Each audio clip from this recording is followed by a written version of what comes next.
নদিয়ার রানাঘাটে সেখানে আবার নেতার দাদাগিরি। সজলধারা প্রকল্পের কাজে বাধা নেতার, কিন্তু কি কারণে নেতার দাদাগিরি, কেন বাধা এটা সরকারি প্রকল্পের কাজে, আরো ডিটেল আপনাদের জানাবো। রঞ্জিত রয়েছে আমার সঙ্গে। রঞ্জিত, কি কারণে নেতা বাধা দিচ্ছেন সরকারি কাজ এবং সেই প্রকল্পের কাজে বাধা দেওয়ার অভিযোগ তার বিরুদ্ধে উঠছে? স্থানীয় ঠিকাদাররা বলছেন। রানাঘাট 1 নম্বর ব্লকের হবিবপুর গ্রাম পঞ্চায়েত, এই গ্রাম পঞ্চায়েতের তৃণমূল পরিচালিত গ্রাম পঞ্চায়েত এবং এখানকার যে প্রধান রয়েছেন, প্রধানের স্বামীর বিরুদ্ধে মূলত অভিযোগ ঠিকাদারের যে সজলধারা প্রকল্পের কাজ চলছিল, সেই কাজ করতে গিয়ে তার কাছ থেকে 50,000 টাকা কাট মানি চান প্রধানের স্বামী, জানিয়ে কিন্তু বাদানুবাদ ভাবে। এবং যে অভিযোগ করা হচ্ছে যে সজলধারা প্রকল্পের জন্য যে পাইপ বসিয়ে যে বোরিং করা হয়েছিল, সেই বোরিং সেই পাথর দিয়ে এবং সিমেন্ট দিয়ে সেটাকে জ্যাম করে দেওয়া হয়েছে, অর্থাৎ বন্ধ করে দেওয়া হয়েছে, অর্থাৎ মাঝপথের কাজকে বাধা দেওয়া হয়েছে। এই নিয়ে কিন্তু একেবারে বাদানুবাদ শুরু হয়েছে। যদি ইতিমধ্যেই ঠিকাদার বিডিও অফিস থেকে শুরু করে মহকুমা শাসক এবং জেলা শাসককে অভিযোগ জানিয়েছেন এবং পুরো বিষয়টি খতিয়ে দেখে আইনানুগ ব্যবস্থা নেওয়ার আশ্বাস দিতে রানাঘাট 1 নম্বর ব্লকের আধিকারিক। যদিও প্রধানের দাবি যে তিনি কিছুই জানেন না, যদি জানতে পারেন তারা বিষয়টি খতিয়ে দেখে তদন্ত করবেন। বেশ, ঠিকাদারের বক্তব্য তার থেকে 50,000 টাকা দাবি করেছে, সেইভাবে আমি কাজ করেছি।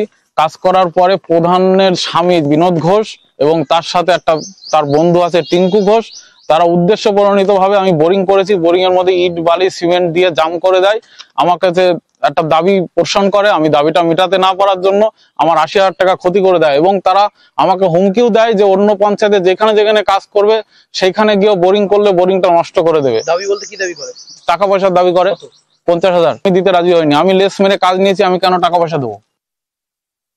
কিছু তো করা হয়নি। আর তারপরে হচ্ছে উনি তো অ্যাপ্লিকেশনও করেনি যে এরকম কিছু হয়েছে, এটা তো আমার নলেজেই নেই বা জানিই না এখনো পর্যন্ত। তার যে কিছু একটা হয়েছে সে তো বলবে যে আমার এরকম সমস্যা হয়েছে। আমি তো এখন আপনাদের মুখে শুনছি। আমি কার কাছে টাকা চেয়েছি সেটা তাও জানি না। আমি যে আদেও আমি চেয়েছি সেটা তো প্রমাণ করতে হবে না, যে আমি 50,000 টাকা চেয়েছি তার কাছে, সেটা তো প্রমাণ করতে হবে। এটা অবশ্যই আমি আমার মতন করে যত দূর চেষ্টা করব আমি তদন্ত করে দেখার। যে ঠিকাদার সে তো খুব অন্যায় কাজ করেছে। সে ওখানে কাজ করতে গিয়েছে, ওখানে প্রধান সাহেবকে টাকা দেবে না, এ কি হয় এই রাজ্যে? সজলধারা প্রকল্প এটা হচ্ছে কেন্দ্রীয় সরকারের প্রকল্প, জল জীবন মিশনের একটা পার্ট, সেই টাকা এখানে নয়ছয় করছে।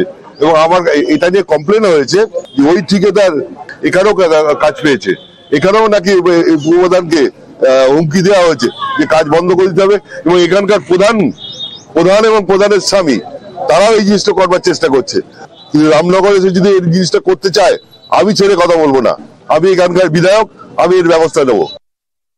সেই অভিযোগ পেয়েছি, ব্যাপারটা আমরা তদন্ত করে দেখব এবং আইন অনুযায়ী ব্যবস্থা নেওয়া হবে।